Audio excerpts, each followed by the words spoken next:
روبروی منی چه استرسی داری امشب چشات نمیبینه منو بگو چیزیه عشقم اصلا حالت خوب نیچته چرا پریشونی من کاری کردم یا خطایی سر زده اصلا اینو نمیفهمم این حالی که داری واسه چیه اینطور که تو فاصله میگیری به خاطر کیه فهمیدم بازم چشات به یکی افتاد نمیدونی تو رو میخواد و دنبال چیته تموم زندگی شده همش با این و اون بودن تو به خودت برس نگران نباش خوبم من خیلی خوبم مخصوصا این روزایی که گذشت قدیما یه دلی داشتم اما حالا انگار مردم دلی که روزی 100 بار بمیره دیگه دل نیست نامم میرم یه جای دور که حتی نمیرسه نامم همش درد همش سخت تو این زندگی یه کوفتی زبونیمو دادم به پاتا تو با هر کسی توشی ازم دوری نکن منو اینجوری نشکن جلو هر کسی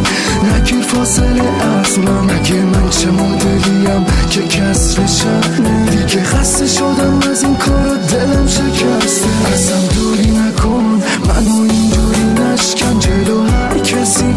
نگیر فاصله از من اگه من چه مدلیم که کسر شهنه دیگه خسته شدم از این کارا دلم شکسته گفتی اسم بدت میاد به خاطر اخلاقم گفتی بی سوادم و یه قیافه نستارم یعنی بودن با من اینقدر واسط خجالت داره که ندونی با من باشی حتی هواشم هر دفعه به خودم میگفتم خاک بر سرت ببین علاقه این به تو 0%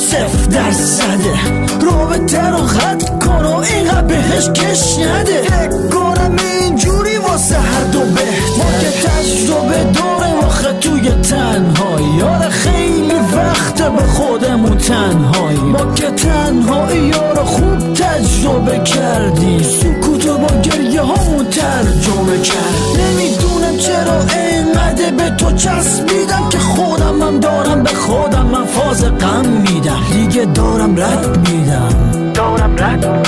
آره به خودم من